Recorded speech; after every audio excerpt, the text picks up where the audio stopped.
we left off talking about Carl Jung, and I don't think I started on Skinner yet, did I? No.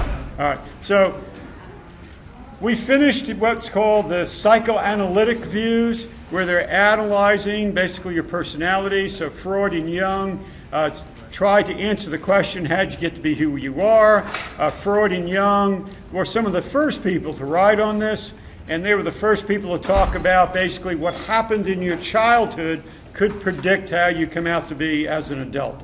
Well, another fellow comes along who wrote a good 30 or 40 years after Freud and Jung, and his name is B.F. Skinner. And B.F. Skinner is one of the individuals who wrote about learning theories, and we've actually covered this a couple of times already. This is also the chapter we did on conditioning. Remember that we did a whole chapter on conditioning? Sometimes you'll see learning theories depicted as behaviorism. How did you get to be who you are? Well, it's based on a collection of learned behaviors. It had nothing to do with castration anxiety or penis envy. Okay? It didn't have anything to do with collective unconsciousness. Okay? And basically Skinner, when he read all that stuff, really kind of laughed at that. Basically said, oh, it's kind of funny. Where do you people come up with this information like that? And then to Skinner, it was, how do you prove it? How do you prove it? Well, it's real difficult to prove any of Jung's work and in a lot, especially Freud's work. So basically what Skinner said, and Dollard and Miller as well, are two other individuals, basically what they said was, how did you get to be who you are? You're born blank, okay? You're born blank, okay? There's no instincts, nothing going on, you're just born blank. And then what happens, your environment molds you, conditions you into being who you are. All right, so it's all about your environment and what the conditioning you went through. What did you get reinforced for? What did you get punished for? So if you are a very honest person, what's happening if you're an honest person is that you told the truth and your parents or somebody went, good, I'm glad you do that. This is what we do. We tell the truth, and you were reinforced for that. And every time you told the truth, okay, you were reinforced for it, therefore you grew up to be an honest person.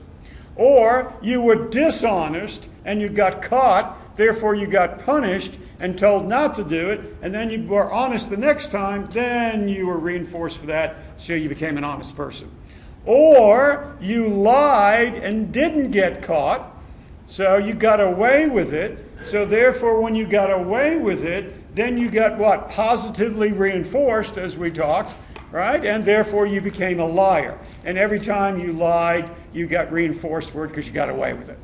So how do we get to be who we are? It's nothing but a collection of learned behaviors. You were molded into being who you are. Rotter came up with what he called social learning. Skinner just basically talked about any conditioning that occurred from your parents or anybody else. Rotter talked more about not only from your parents, but also from your religions, from your cultures, your subcultures, your friends, that all these different people also molded you through conditioning.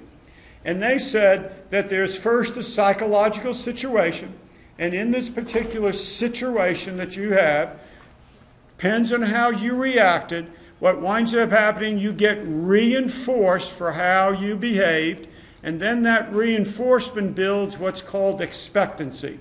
You expect that every time you do something, this is the reward you're going to get. All right, so let me put it into an example, because I think we learn by examples more than anything else. You're a young girl, and you have 3 older brothers. 3 older, rough and tumble brothers, okay? And you're the youngest girl that's there. So they're watching a video, and of course they're going to watch videos they want to watch. So they're watching these shoot-'em-up adventure movies, right? People shooting each other and killing each other all the time, and they love it. And they're laughing, and they're wrestling with each other, and they grab you, and they throw you down, and they wrestle with you, okay? And finally you say to them, I don't want to watch this anymore. Okay, I want to watch Cinderella. Okay, and they say to you, we're not going to watch Cinderella. Get out of here. okay, and they wrestle you down to the ground and they tie you up or something, okay, like older brothers do, okay, and so you get upset, and the next time they do it again, you say, no, let's watch something I want to watch. I want to watch Cinderella, okay, and they say, no, you're not going to do that, and you run out. So what do? You run out and you go tell your mother. They won't let me watch Cinderella. They've been mean to me. Make them stop. So mom comes trudging in and says, what are you guys doing? What's wrong with you? You can't treat your sister that way. She wants to watch Cinderella. She's going to watch it. We don't want to watch that. Shut up. Okay, and boom. She puts it on, and mom says, you're going to sit there and watch it and enjoy it. And they're looking at you, and you're going, okay, that's too bad. I'm watching Cinderella. So you get to watch Cinderella. That's your psychological situation, all right? Stuff that happens. So then what winds up happening, then next week they're watching their movies again. They watch 3 in a row, okay? And then you say, no, I want to watch Snow White. And they go, we're not going to watch Snow White, no way. And so she says, well, let's watch another Disney film. Okay, let's watch Aladdin. No, we're not going to watch that one. And they say, well, maybe, a little more adventure in that one. Well, I want to watch it. No, we're not going to watch it. Go away. So what do? You run back to mom, and you say, Mommy, they're not going to let me watch it. And then mom comes back, does the same thing, makes them all watch it. So basically you spend a lot of your childhood, running to mother, saying, Mother, save me, and mom comes in and saves you. And you get reinforced for that. Every time you run and complain, mom saves you, you get reinforced. So now you're 25 years old, and you're working in some advertising company, and you're sitting around thinking about ideas, and you come up with an idea, and everybody else says, God, that's the stupidest idea I've ever heard. And they disregard you, and they do it again to you. So what do? You run to your boss. And you go, they're not listening to me. Now, you probably don't do it that way, but you sound like probably a little 6-year-old. And what happens is the boss comes back and says, I don't know what the deal is here, but I don't see she's really an important part of this, and you need to listen to her. She doesn't stick her tongue out because she's 25 years old, but she's feeling like, yeah. So what winds up happening through psychological situations, okay, we get reinforced for certain behaviors, and that reinforcement leads us to expect that these behaviors are going to occur time and time again. And they wind up becoming self-reinforcing because we're going to wind up seeking situations where our personality traits, in this case, what we reinforce for, will be played out. Where can I go? What types of people can I be around that my personality will be reinforced? This girl is not going to go out with somebody who's going to say to her, like she'll say, gee, I have a tough time putting my gas in my car. Okay? And a guy might say, well, I guess you got to learn it. What do you think I'm going to do? Put gas in your car all the time? She's not going to go out with that person. She's going to wind up going out with somebody who's going to be self-reinforcing. So she's going to go out until she finds somebody. She says, I have a tough time putting gas in my car. And the guy says, well, I'll do that for you. It's okay. She says, oh, thank you. Okay? She's always going to look for those situations. She'll quit that job if the boss doesn't come in and rescue her. Why? Because that's what she expects in life. And according to Skinner and Dollard and Miller, what happens is we develop these personality traits through reinforcement. Then we seek situations in our life to keep those personality traits reinforced over and over again. This is wonderful and great. The downside of this, though, is that if you've had some pretty negative experiences in your life and you're used to being raised in a household where people are screaming and yelling at people all the time, where they're being abusive to you, now this is not a happy thing to say, but what winds up happening, that becomes such a habit that you will seek situations, go out with people who will do the same thing to you because that's all you know. And it's become reinforced. Don't let that happen to you, right? Okay, right away, you are thinking now and saying, well, I'm not going to let that happen to me. Dr. Link told me I shouldn't be able to do this. Well, when that situation comes up, there'll be a natural feeling for you to be attracted to those people and go towards them. But you need to say, no, that is not healthy to do something like that. And pull yourself out and be able to get a new self-reinforcing situations. Easier said than done, right? Easier said than done. But don't ever underestimate the power of conditioning. It's very, very powerful, as we discussed once before. All right, so what do you think about Skinner? Do you like Skinner and his views? Skinner was reinforcing. Yeah, I agree with Skinner. I think that's how we got to be who we are. So you select 1 if you strongly agree, 2 agree, and so on down the line, for those of you just doing this. So what do you think about Skinner? All right, so yeah, a lot of you like Skinner. I think a lot of our personality traits are based on reinforcement principles that are there. So I would agree with you. All right, here's another man, but recognize he's the only guy that seems to be smiling now. Okay, and you know what? The 3 previous people, even their view of, it's called view of nature of man and how they think people got to be who they are. Freud was very negative. He basically said, you know, you're born into this world with these instincts, okay, that are genetically programmed into us, and then we wind up with a lot of problems in our childhood, and then for the rest of our lives we try to deal with them, okay? Jung was a little bit more positive. At least he said our lives was really a great adventure that we were trying to learn. Skinner basically said we were born blank, and then the environment molds us. The humanists, like Abraham Maslow, do you remember that name? Maslow? He talked about what? Self-actualization. When we did that pyramid, right? The hierarchy of needs. The humanists came about in the late 50s and 1960s, and they really disregarded a lot of Skinnerian learning and Freud, and they said, no, we are not what they called it, a victim of our circumstances and our environments. We get to choose who we are. We can change ourselves any time that we want. And life is a process that we go through, and we are all a process that we go through so we can better ourselves. And all of us are born with really good natures, and all of us are aspiring to become self-actualized. This is good at this time of the semester because I can say, remember, we talked about that already. So these people are much more positive.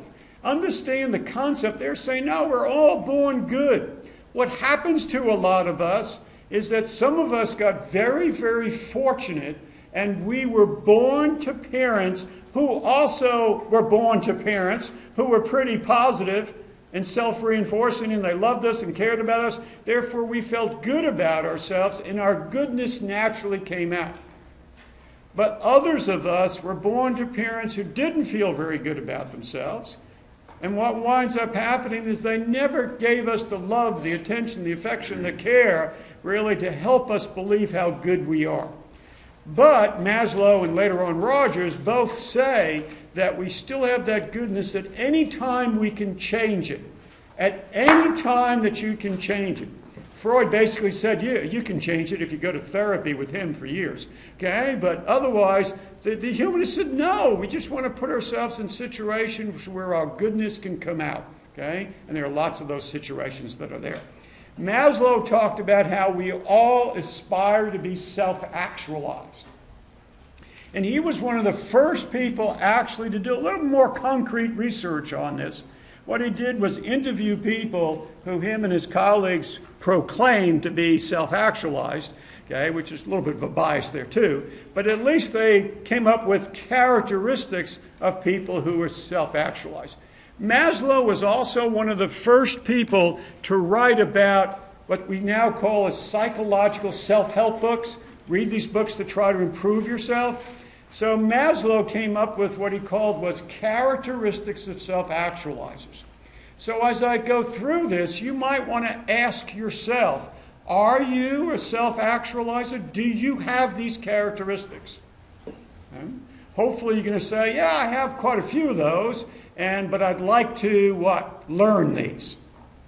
What are characteristics of self-actualizers? Well, these people have an efficient perception of reality. They do not use defense mechanisms. Remember that chapter? All right, projection, denial, rationalization. They deal with reality.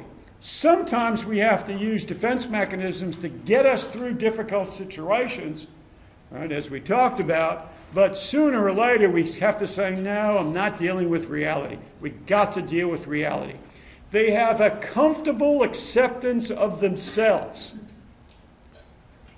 Right? We talked about know thyself, accept thyself, be thyself. Figure out who you are and accept yourself.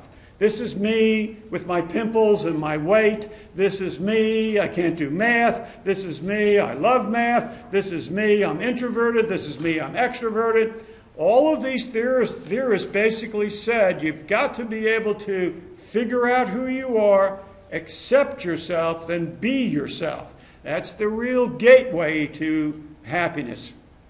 You need to be spontaneous. These people are spontaneous. They just go, woohoo, let's go do something. Let's go have some fun. But they're also what? Task-oriented. They have the balance that's there. There's fun and there's work. You can play, but you got to work hard. There's a sense of autonomy that they have.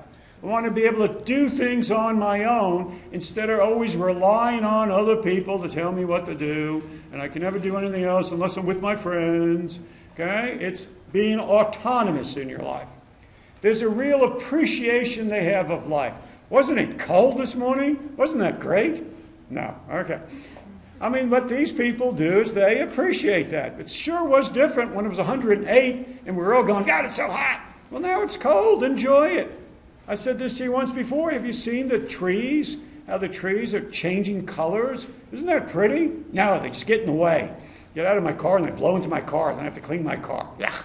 No, do you have a real appreciation of life and what's going on in your lives?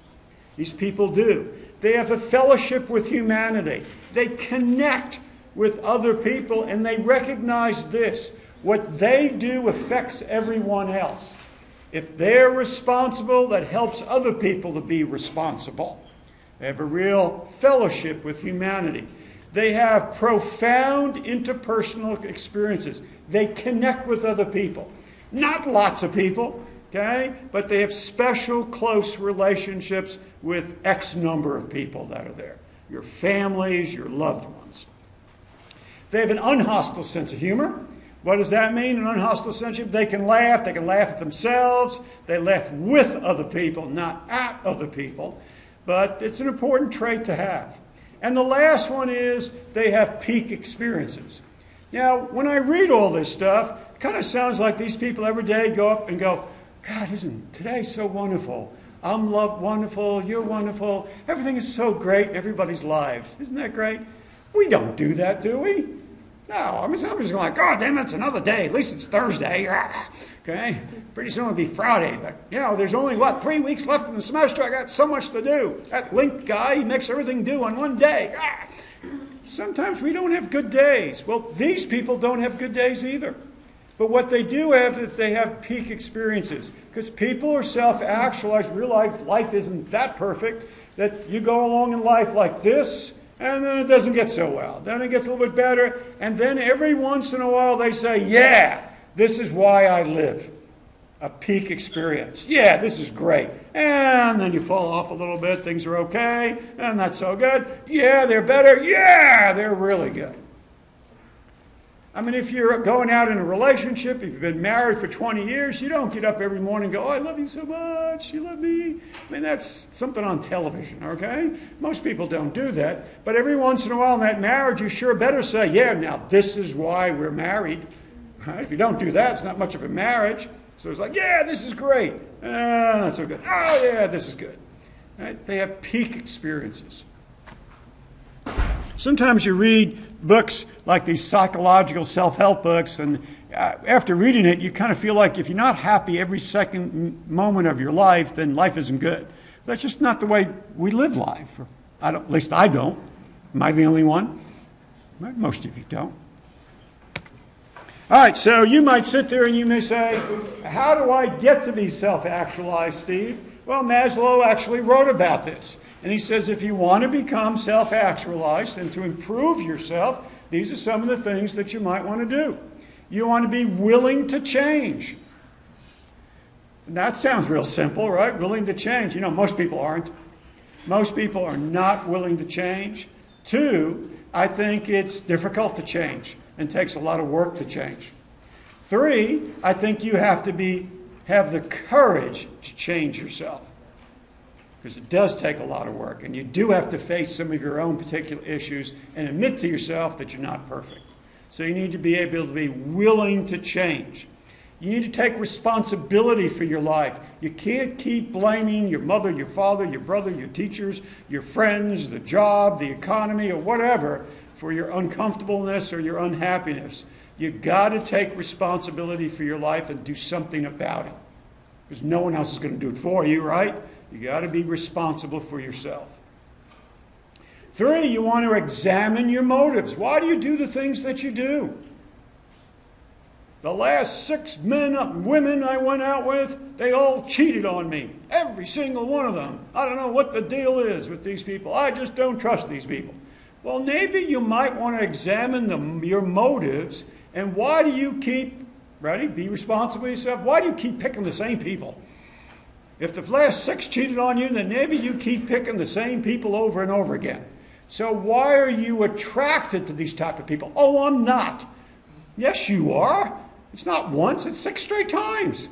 Got to be something there. What is it about these people you're attracted to? You need to examine your motives of why you do the things you do. You want to experience life honestly and directly. Again, without defense mechanisms. Okay? Honestly and directly.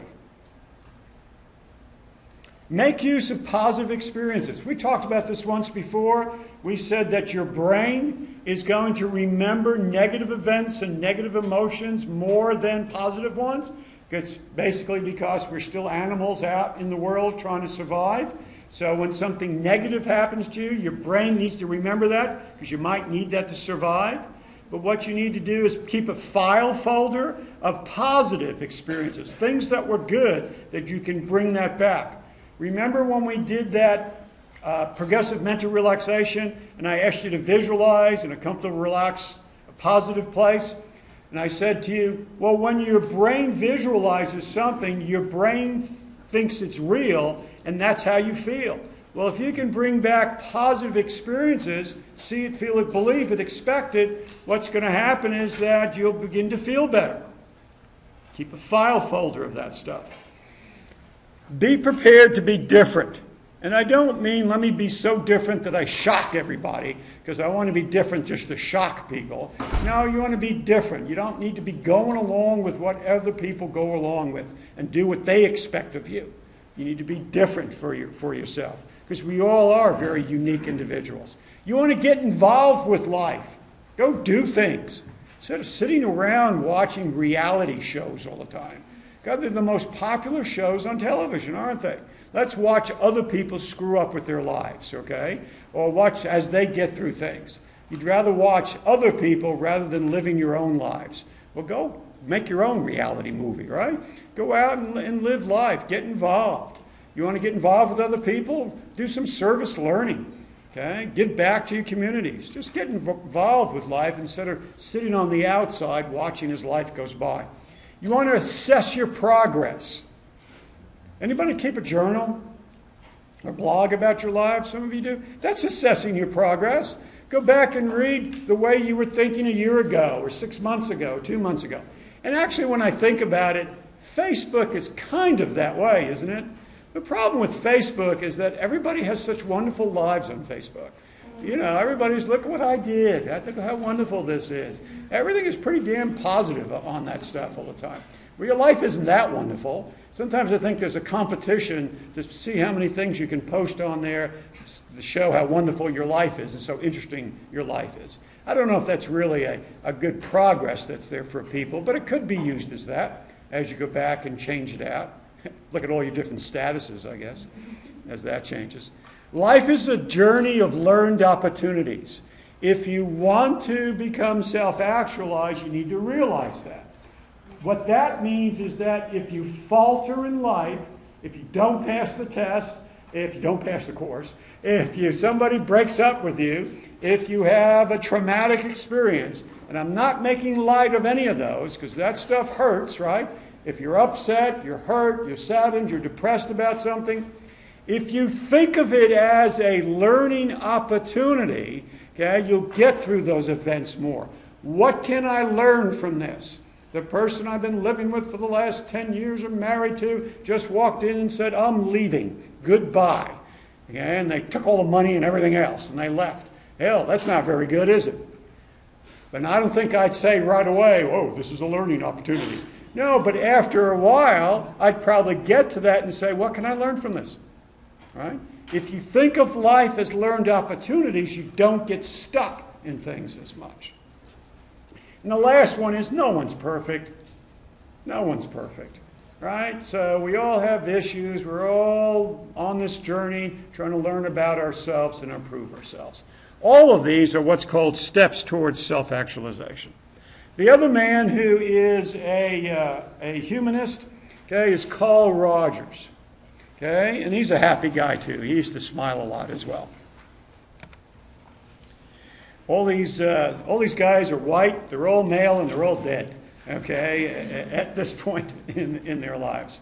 But that's what the profession was like in the 1950s, okay, and 60s when these people wrote. Nowadays, there are more females in psychology than there are males, and of course, every ethnic group is also represented.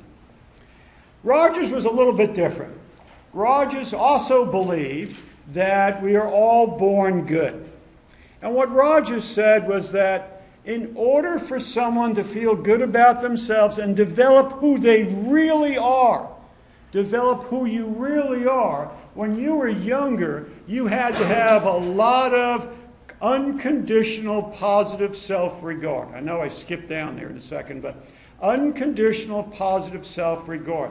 That's when you were born to those parents that Maslow also talked about, who looked at you and said, I love you. You're wonderful. You're special.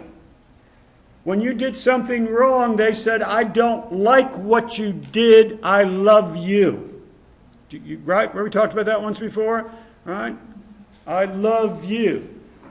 There was a television program, and it wasn't Carl Rogers, and I don't know what Mr. Rogers' first name was. Anybody know? Remember the television program, Mr. Rogers' Neighborhood? Okay, what was his name? No one knows his first name. Just Mr. Rogers. His first name was Mr., right?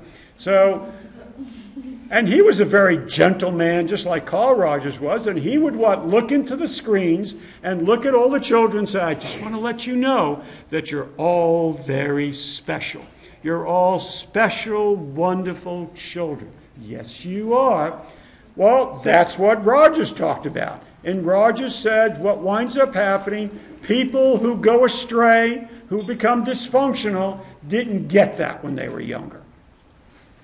When I was much younger, and I used to go to the American Psychological Association's meetings just about every year, one of the peak experiences there for all of us was to watch Skinner and Rogers debate. And I talked about this once before.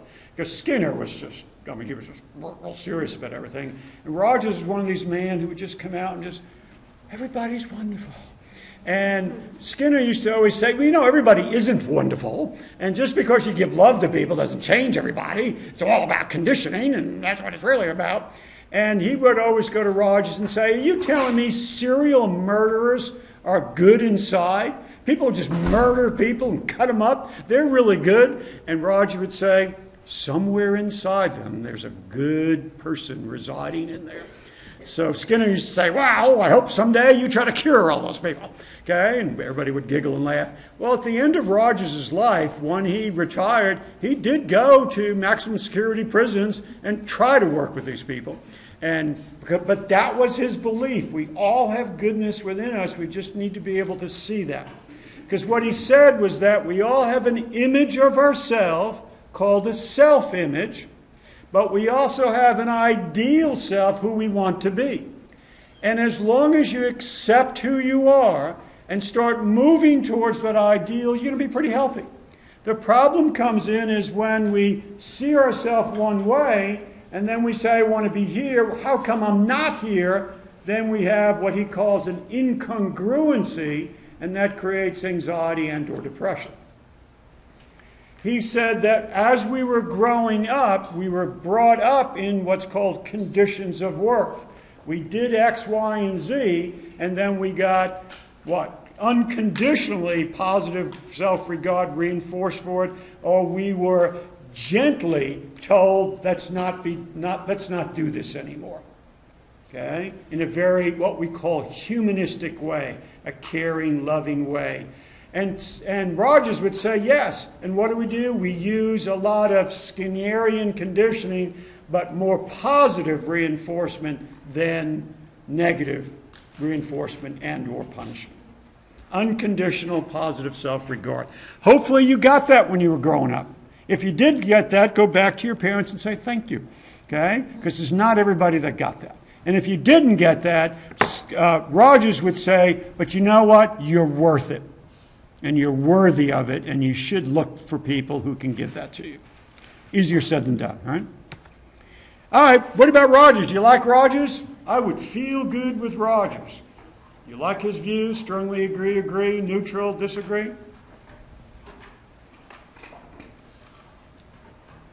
If you went to graduate school in psychology in the 1960s and 70s, you were either a Skinnerian behaviorist or a Rogerian humanist. Those were the two big theories that they always espoused. Now we have a lot of other theories.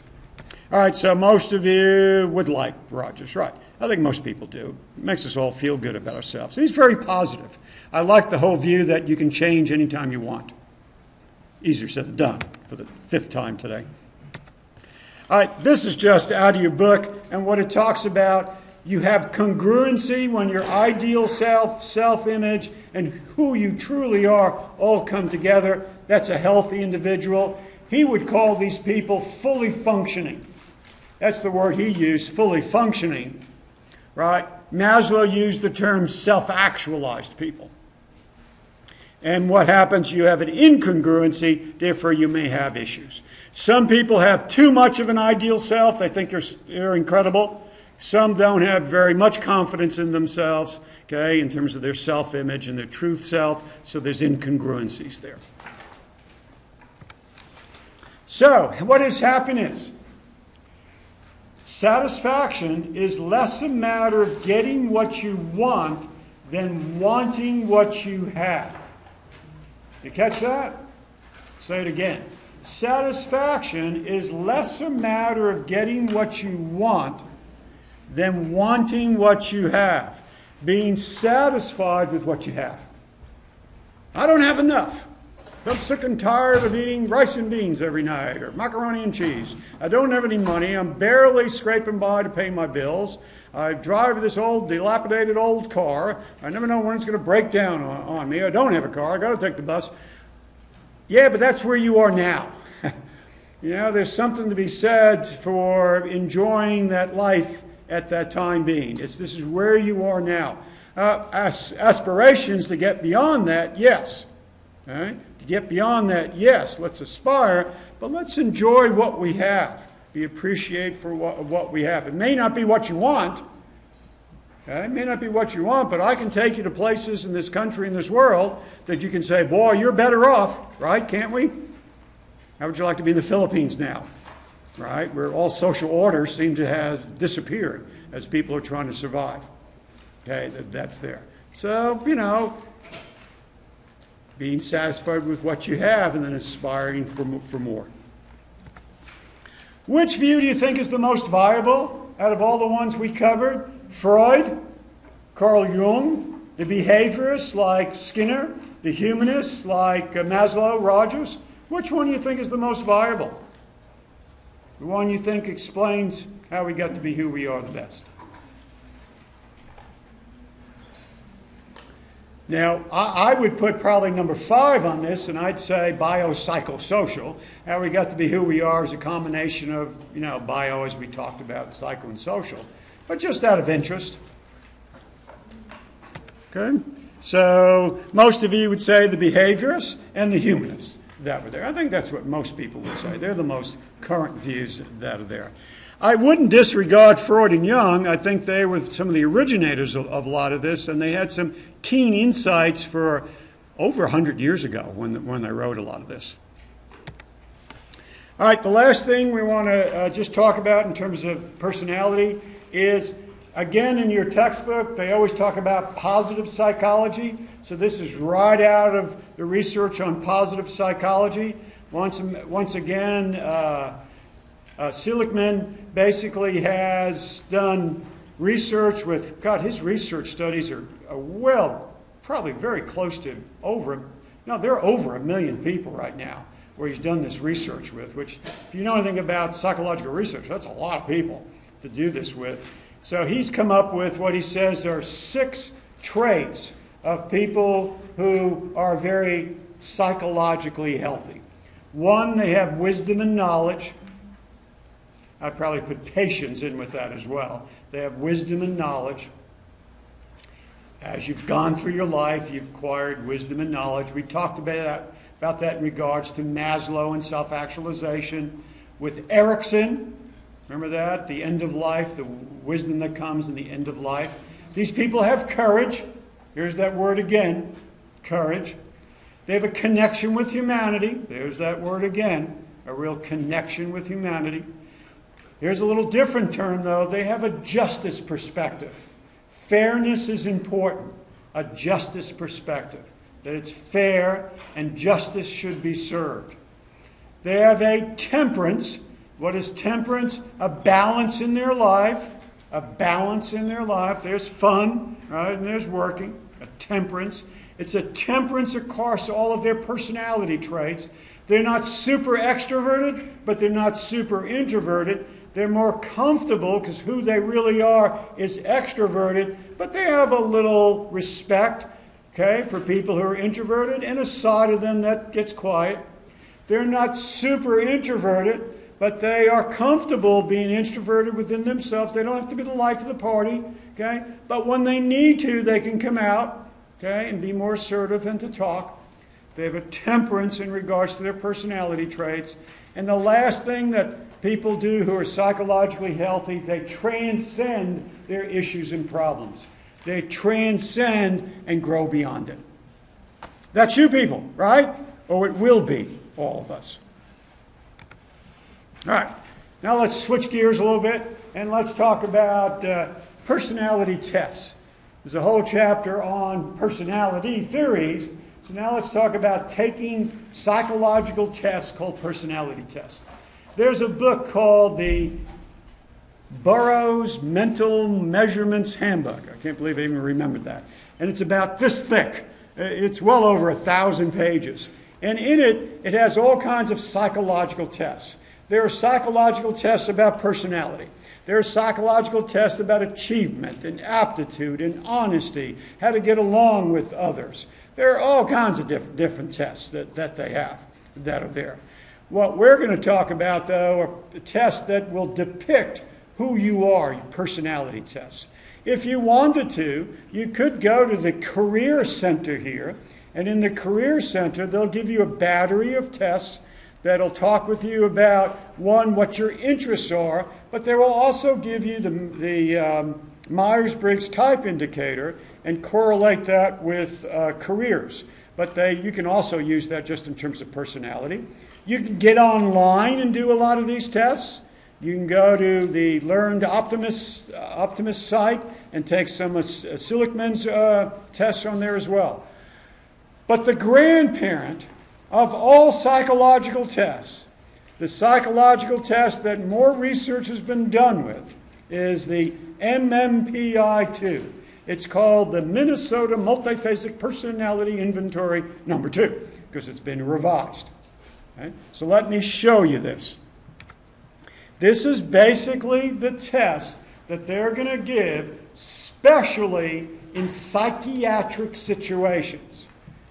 If you ever went into a psychiatric hospital, okay, because you committed yourself or you got committed, okay, one of the things they would do, as long as you were somewhat lucid, okay, they'd give you the MMPI. Because as you look at the scales, I'm going to show you another one so you don't have to twist your head around there. Okay, these are the clinical subscales, the most important one. As you look at this, you'll recognize, especially when we start on the next chapter, that a lot of these have to do with psychological disorders. There's paranoia, psychopathic deviation, schizophrenia, mania, depression, okay, a lot of the more severe disorders that are there. This test will give you a pretty good indication. This test is also given when somebody gets a psych evaluation after they may have murdered X number of people and they plead insanity. Insanity is not a psychological term. Insanity is a legal term. Okay? So when they do the psych evaluations, they'll give this test. This test has a lie detector built into it. They can detect whether or not people are lying, and it does a very good job of it. Okay? I can't tell you how it is because then I'll give away that. But it is done that way.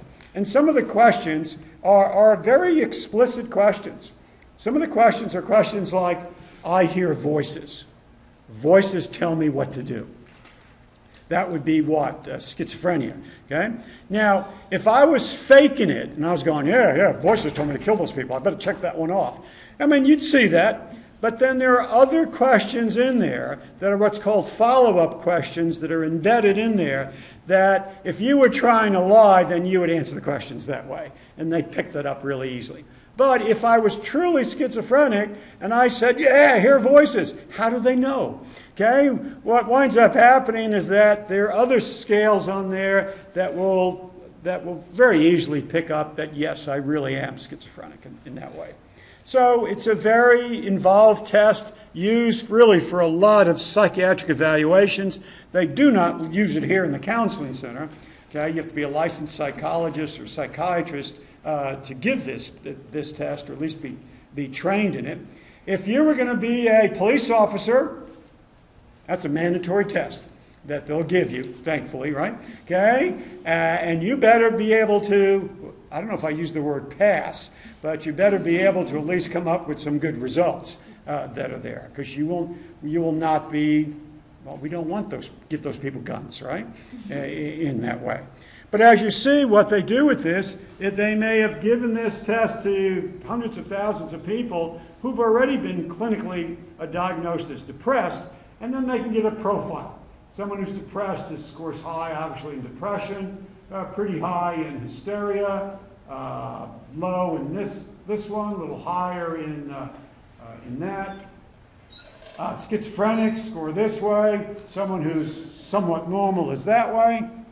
Right? By the way, it's no fun just being normal. But you can do all kinds of levels that are there. This test also has subscales in it. It has hundreds of subscales where they begin to combine different parts of this to come up with how creative people are, how well it is to work with you. I mean, there's all kinds of fun scales with this. All right, so that's the MMPI-2. All right, let me go back for a second and say there are other tests that you can give. And by the way, a lot of psychologists don't give projective tests. Okay, they've really gotten away from doing these, but these are kind of fun to do. So I'll show you some of these projective tests.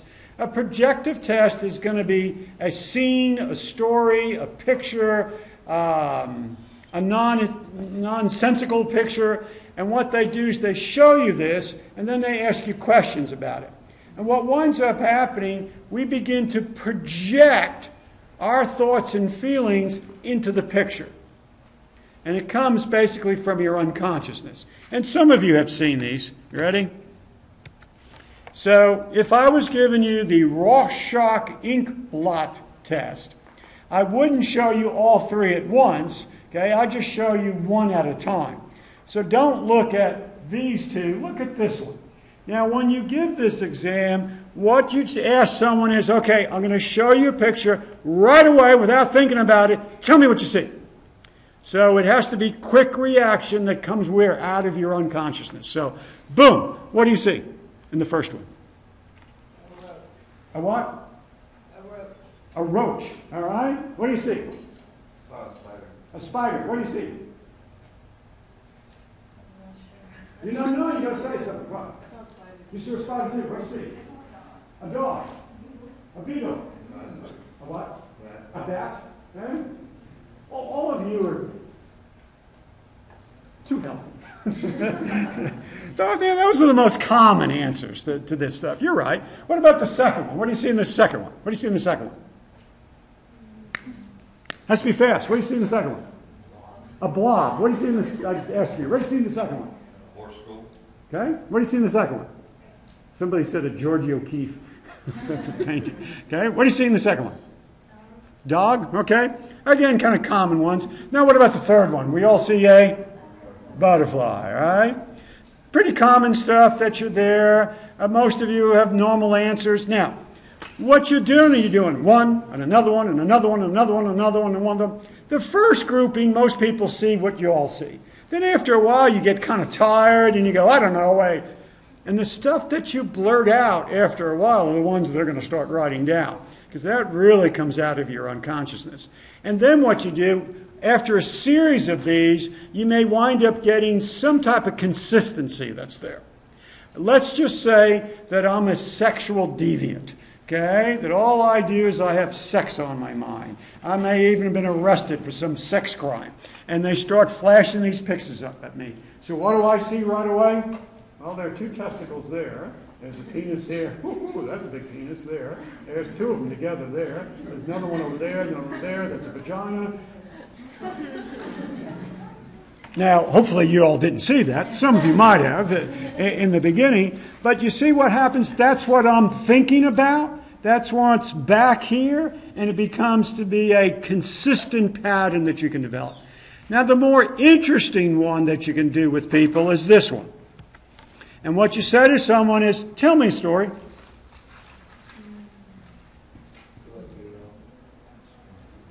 Okay, so now the story wouldn't just be one story. It's going to be a detailed story. So I'd say, well, tell me a story. Well, it's a mother and her daughter. Well, tell me more about that. Oh, it's a mother and a daughter. The daughter's kind of upset. The mother really doesn't care. Well, tell me more about that. And you keep telling more and more. Now, I might say that for this picture. Others of you are going, what are you talking about? That's not it. This isn't a child. This is an old lady. Look at the wrinkles that are up there. This is not a child. This is Gollum from The Lord of the Rings. Okay? She really cares what's going on. No, she doesn't care. This woman's biting her on the shoulder, and she's saying, ouch. I don't know, okay? But what you're doing is you're projecting what your view of the world is. And it's not just one picture. I'm going to show you another one and another one and another one. And they're built to be kind of vague, so you read into it. You project what you think into it. Kind of fun to do. Want to have some fun and do a couple of projections? You ready? We got to look at this and make your answers quick. If you were going to be a fruit, what fruit would you be? Would you be an apple, a banana, an orange, a grapefruit, a grape, a peach, a strawberry, a mango, a kiwi? I can only do 10, so. Got to do it fast. I am a... Boom, boom, boom, boom, boom. All right, so what do we have in this class? We've got a lot of, strawberries and mangoes. All right. So the next part of this would be, well, tell me about that. Okay? And by the way, that's a classic therapist question. Tell me about that. Okay? Because what that means, it's an open-ended question. I'm not going to say, well, why do you like a ripe strawberry? Well, I'm giving it away already, right? So strawberries are what? Ripe. They're what? Ripe. Sweet. What else is strawberries? Come on, strawberries. They're eye-catching. Colorful. Eye-catching. Juicy. Everybody likes strawberries.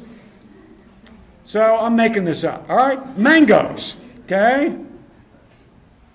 Boy, that's pretty different. Mangoes. Got a lot of different people in here. It has a core to it, though, doesn't it?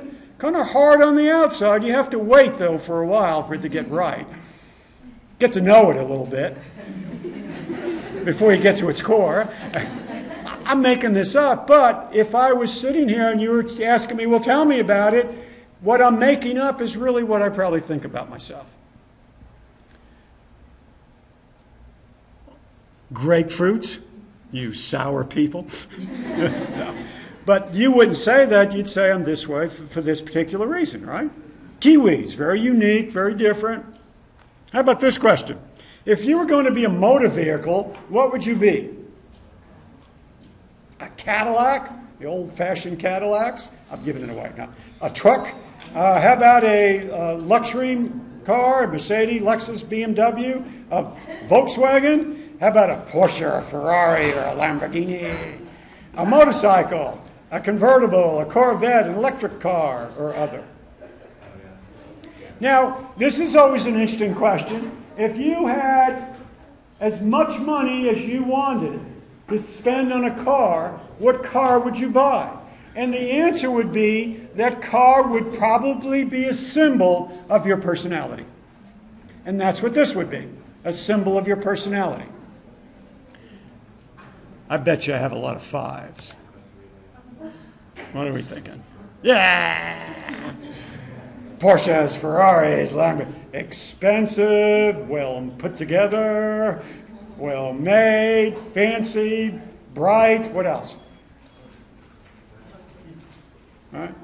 Awesome. All right, just like you, right? Got a couple of motorcycle people in here, right?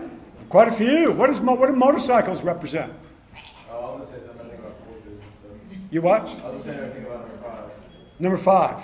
I was saying powerful. Powerful, okay. What about motorcycle? Independent. Independent, right? Free, independent. That's there. Dangerous. Well, that's right. Think twice about going out with them. All right? The electric car people. Okay? Conservationist, into nature. Is that right? Well, what about others? Should I put something in? Should I get rid of convertibles? I guess to me that means freedom. What's other? Who had another one that I could put on there? What's that? A Range Rover? Like an Escalade or a SUV? Something like that? SUVs? Okay, I can do that. Somebody in my other class started naming off what I would call muscle cars. Do you know what those are? Like the Mustangs and the Camaros and... What about the hybrid? Oh, well, yeah, I should put a hybrid on there now. That's what I meant by electric car. Okay, in that way. All right, I'll change that next semester. All right, one more. If you were going to be a state in the United States, you would be what?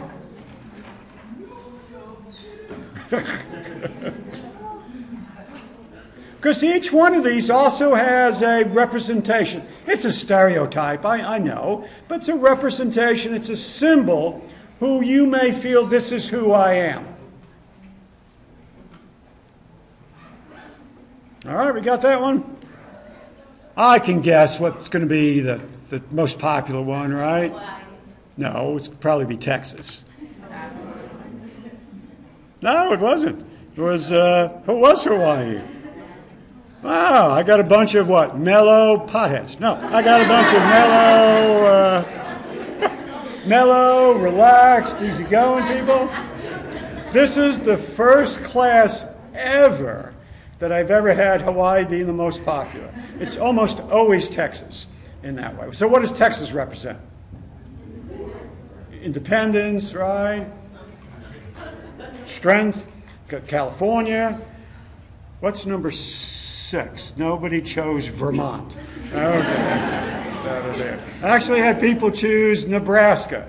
Nebraska would be conservative, salt of the earth, dependable. No? That's there? All right, all kinds of other ones that are there. Anything I should take out? Should I add something? Who are my others? What would you put? Probably Tennessee. Tennessee. What does Tennessee represent? Okay. Okay.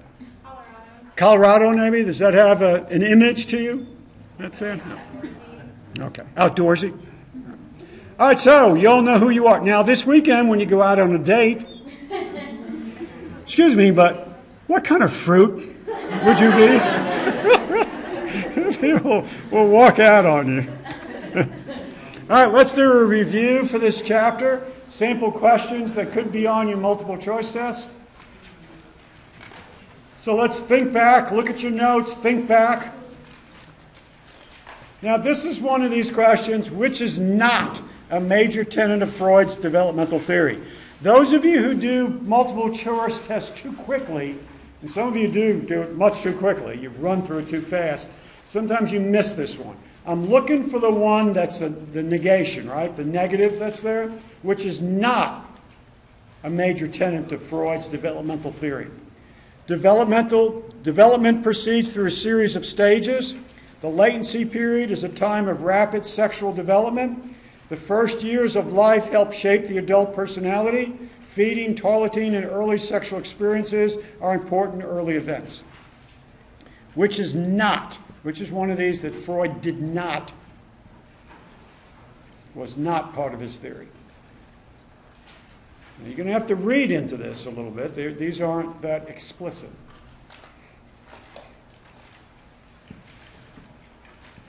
For those of you who are visiting, we do this for participation points. Okay?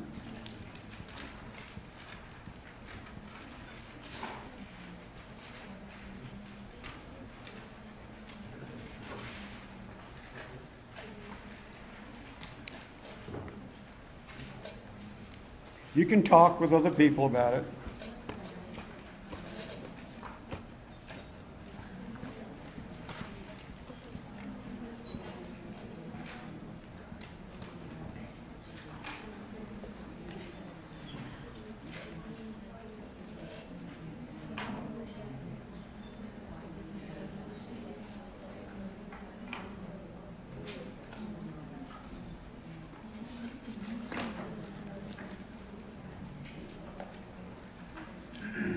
All right, has everybody got this?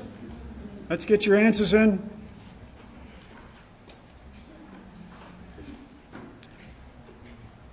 All right, we got it. 58.9. Go for 60. 59. All right. So, it's 53% are correct, right. The latency period is a time of rapid sexual development. No, it's hidden. Okay, there's no... Freud said there isn't a lot of sexual development during that time.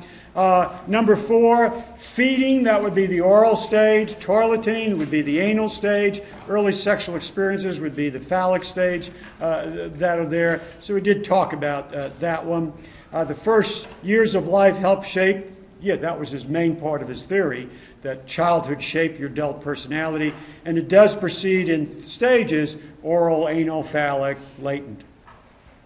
All right, do another one. According to Carl Rogers, an individual who is open to feelings and trusts his or her inner urges is, what did he call? The healthy person was what? 1, fully functioning. B, prepotent. 3, ideal. Or 4, incongruent. It's the word he used. Again, Rogers talked a lot about find out who you are, accept yourself, be yourself, trust yourself. And these people were called what?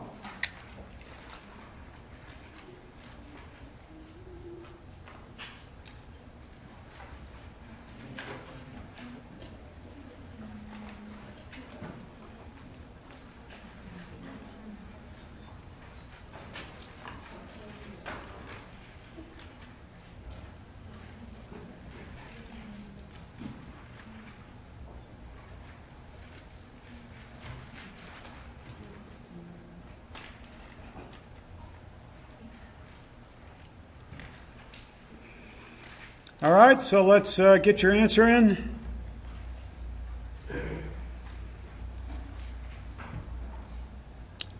Okay, 1, 2, 3.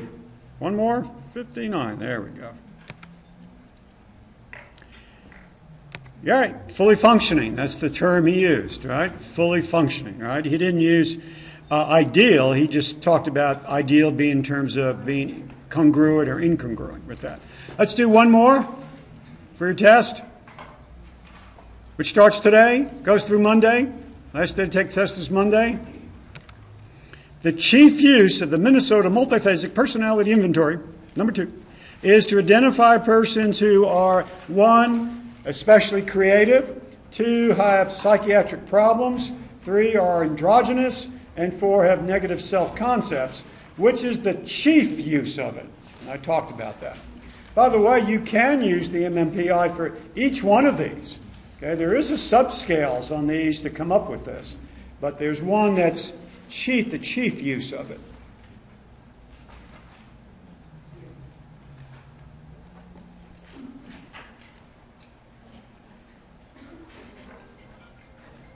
This is if you ever find somebody who'll give you this test, this is a fascinating test to take, and someone who really, really knows the test well can tell you numerous things about yourself. It's that well researched.